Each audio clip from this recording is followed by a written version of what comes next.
It was a rainy day when we got this video of the federal penitentiary in Beaumont. But even without clouds, a storm's brewing inside this facility. No one knows that better than this man, Emmitt Landry, a federal correctional officer and vice president of the local American Federation of Government Employees, the union that represents correctional officers. It's a tremendous amount of responsibility.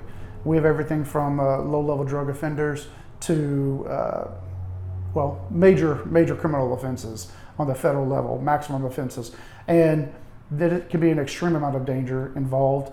Last year, a fight that left 2 inmates dead at this Beaumont penitentiary led to a nationwide lockdown of all federal prisons. The AFGE union immediately issued a statement condemning what happened, saying it has long warned that the chronic understaffing of our prisons is jeopardizing the lives of both workers and inmates.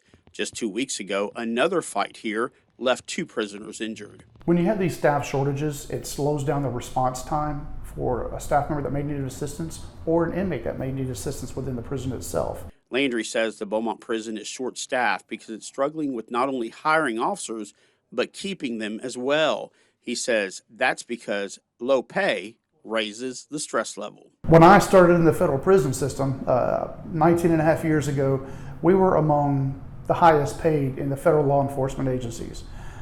All the other government agencies and all the other federal law enforcement agencies have stepped up their pay as the years have gone on, whereas the Federal Bureau of Prisons has kept their pay stagnant.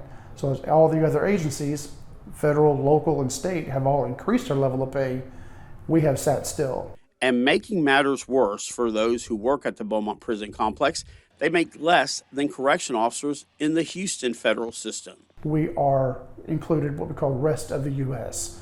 So all these other places have their different localities, like Houston has a locality of their own. Houston is one of the highest paid in the entire country, and we are just a short drive down the road from Houston, and we are amongst the lowest. U.S. Congressman Randy Weber is outraged by this. The Beaumont prison is in his district. They call it the rest of the U.S. Well, what does that mean? Are they kind of like stepchildren? What does that mean? That's why Congressman Weber introduced legislation called the Pay Our Correctional Officers Fairly Act. He says it would provide a much-needed pay hike to all federal correctional officers and level the playing field among them. Correctional officers are great men and women that are there putting their lives on the line. There's been problems, and you know that. There's been some lose their lives.